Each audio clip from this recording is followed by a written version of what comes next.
So close your eyes for a few minutes and settle back. Know that you have within you a deep source of wisdom to which you can turn. Find the child inside of you.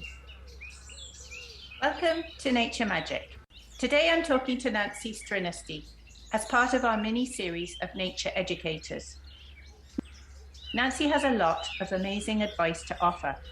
She is Director of East Coast Programs for Green Schoolyards America and founder and principal designer at EarlySpace.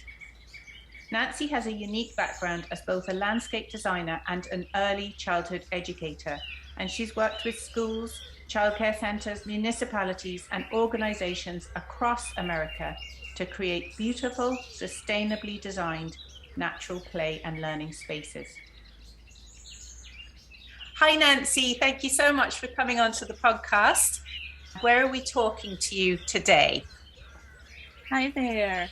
I'm in Arlington, Virginia, which is right across the river, the Potomac River from Washington, D.C. What's the weather like in Washington today? It is a beautiful blue sky autumn day in Washington today. It was sunny this morning, but now looking out, it's grey and it's wet. Oh. Nancy has written a brilliant book about designing nature play for children, so we're going to get back to that. But I would love to hear how you got into this line of work. I know you were a teacher, and what inspired you from childhood, and how did you become a landscape designer? Just a little bit to put the listeners in the picture. Sure. Well, yeah, I started out as an early childhood educator, and I have an undergraduate degree in that field from many decades ago. And as a teacher, I got really interested in the role of the physical environment as the curriculum, especially for young children. So I started reading and doing workshops and learning about it, and eventually decided to go to design school and study design through the lens of creating spaces for children. So at first I was working on both indoor and outdoor spaces. But then eventually I went to graduate school and got a degree in sustainable landscape design. And so for the past decade or so, that's been my focus, designing natural play spaces for children. Yeah, that's so interesting. So you had the background as a teacher, and when you went to design school, you already knew what area you wanted to work in. So it really has honed it down. And I've read your book, Nature Play at Home, which I recommend to everybody.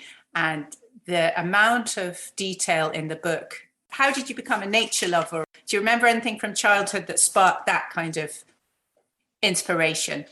Yeah, well, I think like many people in my generation, I was allowed to play outside and to roam far and wide, and the rule was just to come home when the streetlights came on for dinner. So I had a lot of freedom as a child, and I grew up in Massachusetts in a suburb. Kind of there wasn't a lot of open nature space, but there were lots of kind of secret spaces, little pathways behind garages and hiding places in among shrubbery and things like that. And I think those had an impact on me, feeling a real connection and some ownership of those places. And then as a mom, when my children were young, just knowing how they thrived outside in nature. And we always did a lot of gardening, and they did a lot of digging and building. And we lived in a place where they could catch salamanders and frogs and butterflies. And it was really delightful to me as a mother. And I know that it really had a huge impact on them growing up. Oh, lovely. And do you or did they have a favorite plant or animal that you might like to mention? It's always interesting to hear about different places around the world and what's local to the area. I would say the thing that I love the most as a landscape designer, well, and as someone who enjoys the outdoors, is fragrance and scent. So the plants that I love the most are some of the things that I can grow in my suburban DC yard are gardenias and lilacs and things that I think the fragrance just really touches my soul, and I love that. And also those fragrances, especially lilacs, link back to my childhood and send me right back to a favorite clump of lilac bushes in our yard growing up. Oh, that's a lovely one to pick. Yeah, and going through the book, you have sections on connecting by smell, sound, touch, taste. And I can see the smell section is really detailed, and there's fantastic lists of plants that you can put in and lots of examples.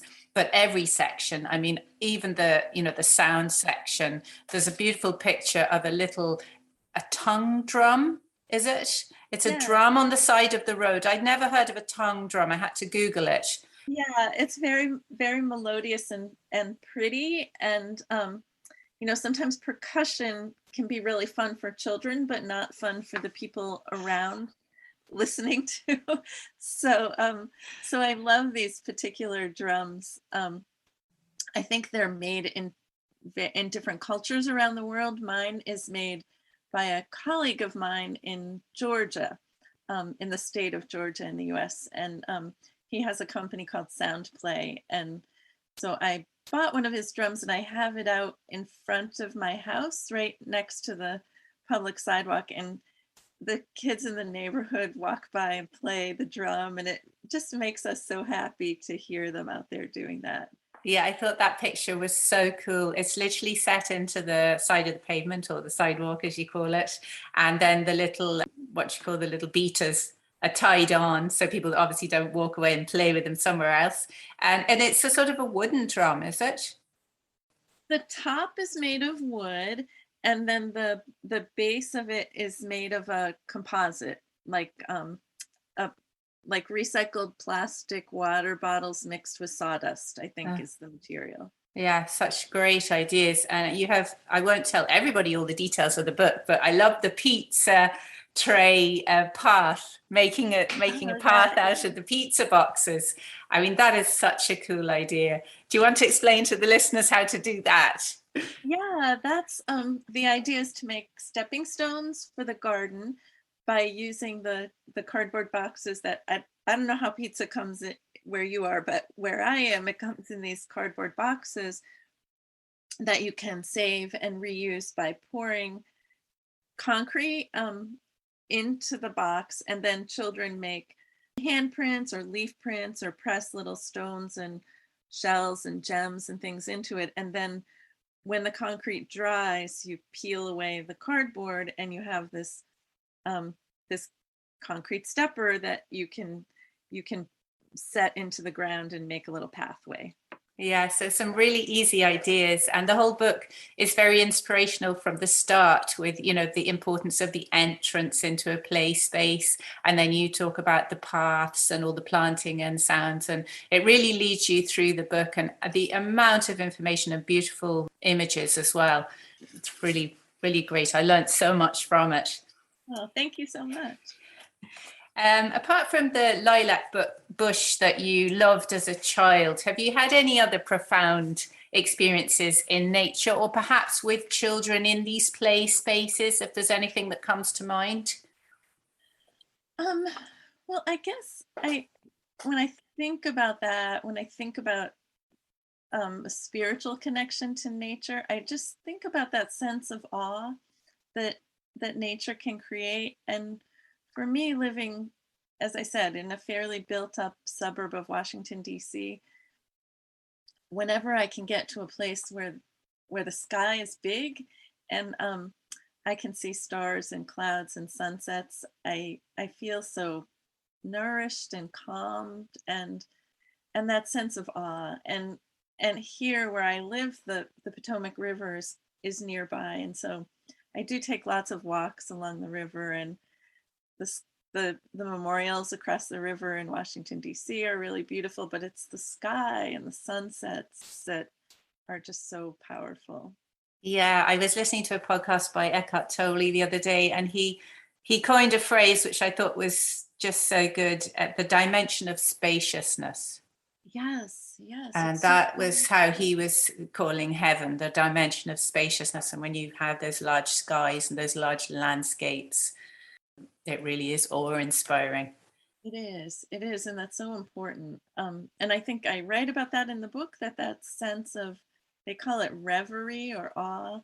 I think that experience is so essential for children to have as a way to really connect to nature, to the natural world, is to experience that sense of awe and how big the world is and how big the sky is. And that's important. Absolutely. It's also so important for children to meet those natural elements that they mightn't get to meet if they were in an indoor classroom.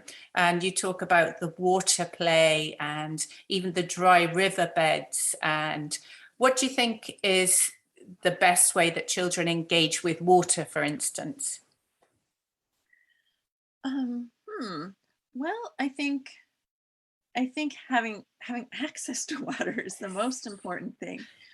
And so the work that I do, and I design schoolyards. A lot of my work is designing schoolyards because children don't have the right to roam and to explore the environment in the same way that probably both of us did as children. And so I feel like bringing nature to the places where we do let children play is really essential. And so including water and dirt and mud and plants and all those materials in the spaces that I design, I think is really essential. And there's water has tremendous play value, and then when you combine it with sand or soil, it adds even more play value. And of course, it has to be manageable for the adults, for the teachers and the caregivers.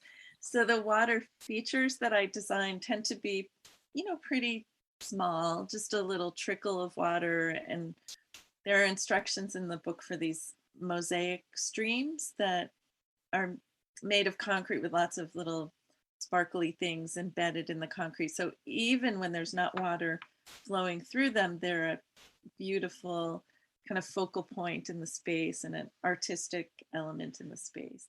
Yeah, they really jumped out at me. I really want to go and make one immediately.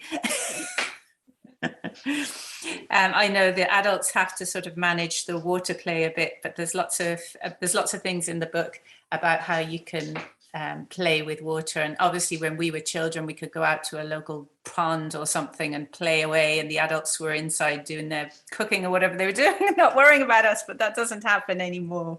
Exactly. Exactly. So I know you do so much by designing these play spaces for children to get that connection, and obviously that develops the love of nature and the compassion for nature and a love of conservation. What other positive actions can you suggest that people might do themselves for nature or for their children to encourage them to support nature? Um, well, I think through the lens of sustainability, my focus is on a few things. Here in the US, native plants and invasive plants are a huge issue. And native plants being the plants that evolved here before, on this continent before colonization.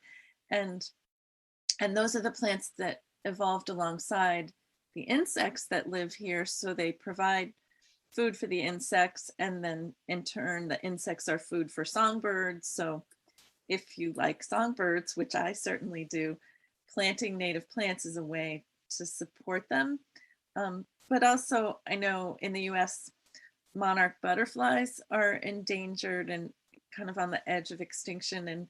And so the only plant that the caterpillars of monarch butterflies can eat is milkweed and a few varieties of milkweed. So I encourage everyone to plant a little milkweed in their garden or on their schoolyard as a way to help support those butterflies. But almost lots of different butterflies and insects have particular plants that they need to eat. So thinking about that as you're planting.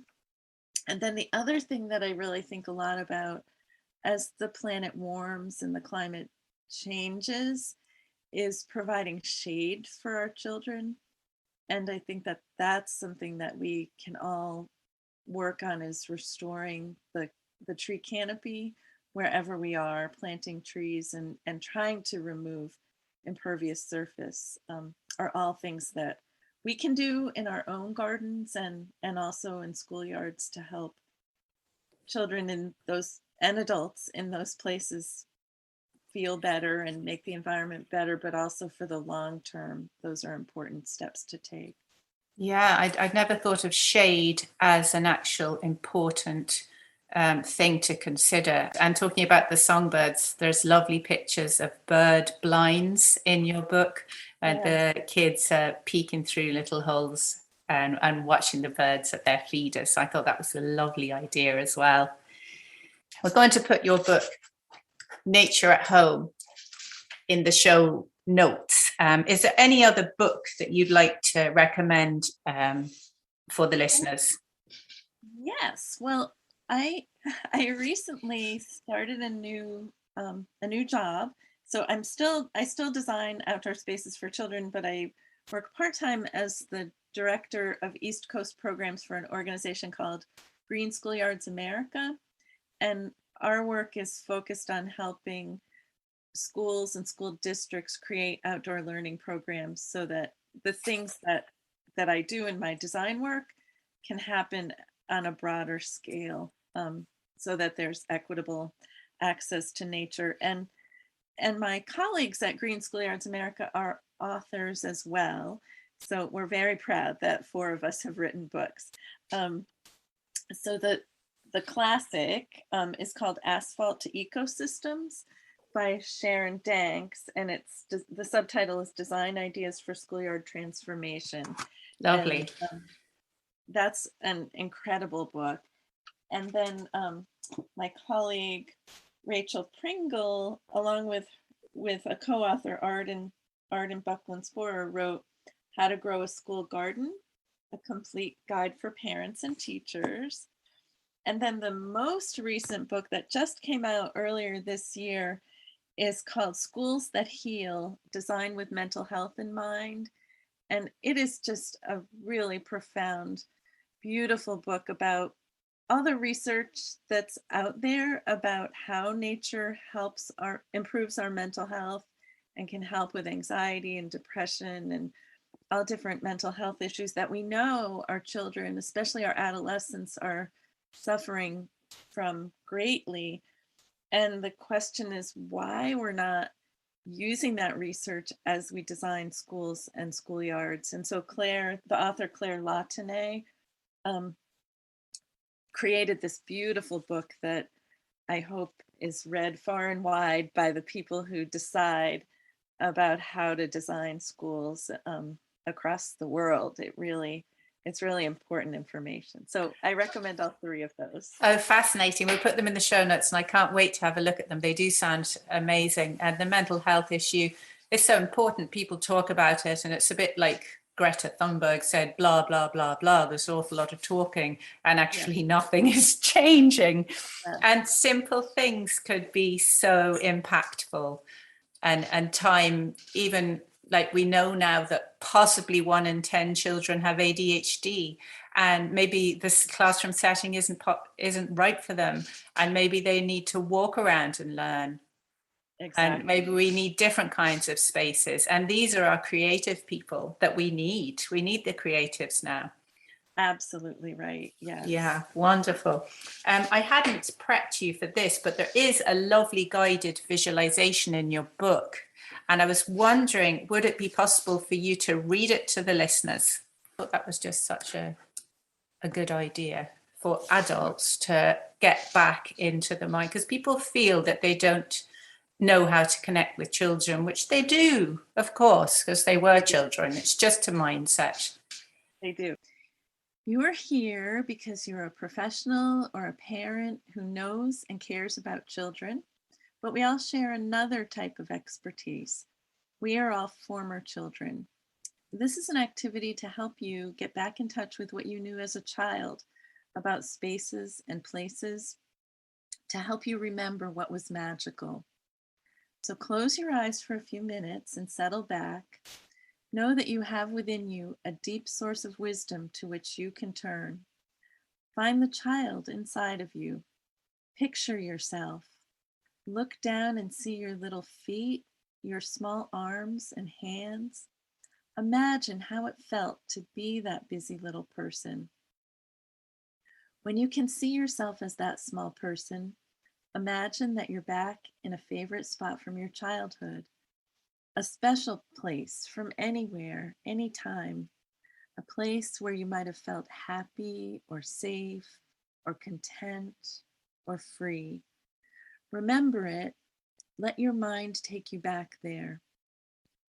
Think of the details, how it looked, what you could see when you were there, the colors, the light, the objects, the textures. How did it feel?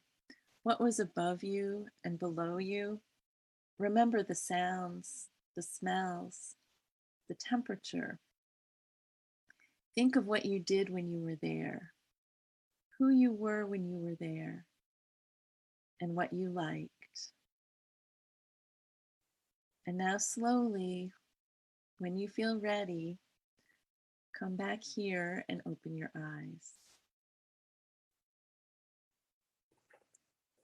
That was beautiful, Nancy. Oh, Thank you thank you so so much. much. Thank Uh, you. I was straight back to one of my favorite memories, which is building dams at my grandparents' house in a little brook with sticks and stones. And the water was kind of brown but clear, but the bottom of the bed was brown, lots of stones. And the smell was kind of cowpats, which, do you know what cowpats are? Yes, Yeah. I do. And my brothers there and my cousin, I remember, got in a lot of trouble because she was in a very nice summer dress and I was in Oh, jeans and she got really muddy. So, oh. So, that's were there funny. any adults around when you were? No, they were there somewhere, but no, we were just left. As long as we came back for dinner, they did bang a huge kind of a drum. Oh, that's great. And we were late one time. We got in such trouble because myself and my cousin, we got wet. And we decided the best thing to do would be to take off our clothes and hang them on a bush to dry. But, you know, clothes don't dry that quickly. And they didn't actually dry, but we were late for dinner. So we got in a lot of trouble about that. Oh But dear. no, it Oh. was mostly just go out and play. My friend, I think both of our friends, Jan White, um, taught me about a theory that has really informed my understanding of people's memories from their childhoods and those experiences that they've had in their childhoods. Do you want me to tell you about that a little Yes, bit? please. That's interesting. Yeah. It's called habitat theory. And the idea is that there are these certain kind of archetypal elements of the environment that children interact with that are important in children's play because they're connected to our survival evolutionarily. So the fact that you remember water and playing close to water is one of those archetypal elements. And obviously our ancestors needed a connection to water to survive as a species. And some of the other ones are the experience of getting up high. It's called prospect, climbing a hill or climbing a tree and looking out over the environment is something Uh-huh. that's incredibly appealing to children, but also to our ancestors was the way that they could understand the environment and spot danger or spot resources that they needed. And so that's another experience. And then another one is collecting and harvesting. So I've done this activity, this guided visualization with probably thousands of people, and often one of the things they remember is collecting or foraging outside, and obviously that's connected to our primitive ancestors. And then I think the last one that I'll tell you about is pathways, and just the experience of following a pathway is something that's often really memorable to people, and and again was important because pathways lead to where other people have been before, and so there's probably something important and something good. Oh, and wait, one more is shelter building, and finding like those little enclosed protected spaces is something that is really important to children and appealing to them. And so all of these things, I think, tell us so much about the experiences that children today need in their play, and that informs my work as a designer when I'm creating these spaces and thinking about providing all of those really kind of essential experiences. Yeah, fascinating. And you have a lovely section on fort building and building special little comfortable places in nature, which is so important. I could talk forever about the book, but let's get people to buy it and look at it, because the ideas, even for your own garden or for a preschool garden or a school garden or a school outside place, just amazing. There's so much in there. My last question is always, if you had a magic wand, what would you like to do for the planet today? Have you an answer for that one? Oh, well, I think I talked about this a little bit before, but the idea of protecting trees, saving the trees that we have and planting lots more, and ripping up lots of pavement. We have these urban heat islands all over the planet, and shading them so that people are cooler is, I think, going to be really essential as we go forward. And hopefully we can arrest climate change and global warming, but that's something that I think we need to do to protect ourselves and children and the planet is protecting trees. Yeah, that is so interesting. And bringing shade as such an important part of this, fight for biodiversity and climate change. It's a great one to think about. Is there anything else you'd like to tell the listeners about your book, or what your future plans are, or anything for their own children that you'd like to mention before we go? Oh, that's lovely. Well, I think the thing that I've been thinking a lot about the past year and a half since we've all been dealing with this pandemic is the importance of loose parts for children in their play. Um, just because there's so much that's out of all of our control through this pandemic experience that we're going through, and having loose parts and things that children can build with, and that give children a sense of empowerment and the ability to kind of change and have some control over their little piece of the world, I think is really, it's always been important for children to have the opportunity to do that, but especially so in the times that we're in. So that's something that I think I would like people to take away from this. And loose parts can be almost anything that children can use and move around and carry around and use to build with. Yes, and just to make it visual for the listeners, there's a lovely picture in the book of, well, it's a child under a tree, and there's lots of slices of logs in different sizes and blocks of wood, and piling it up and building castles, and it's simply made out of a fallen tree. So it doesn't have to be We call expensive or high we call tech. them tree cookies. Tree Tree cookies. cookies. Oh, I was going to say we call this tree cookies, the slices of trees, but also sticks and branches, and even just piles of leaves now that it's getting to be autumn that kids can use, arrange and build little rooms and enclosures outside, and blankets and boxes and crates and planks and boards and shells. And I could go on and on. There's lots of lists in the book. Yes, immersing yourself in a pile of leaves was one suggestion, which I think is a good one. Where can people find you, or can you direct them to your website and your book and everything like that? Absolutely. My website is earlyspace.com.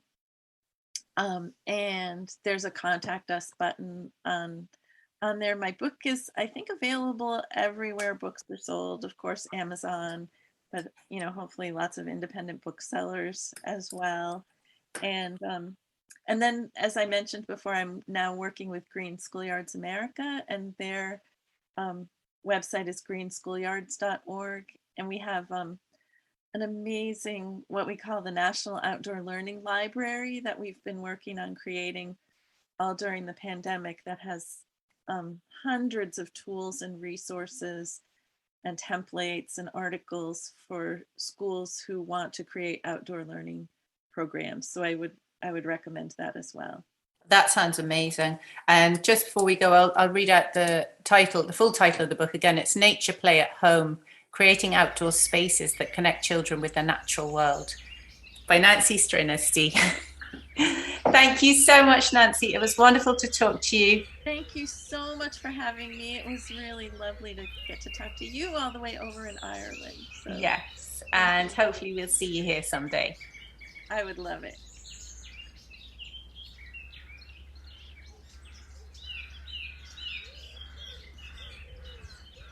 News this week is that Burren Nature Sanctuary has won silver in the Energia Sustainable Family Business Awards. A nice acknowledgement for our team after a difficult couple of years. Please subscribe to the podcast to increase our reach. This week we got a lovely 5-star review. Amazing and informative.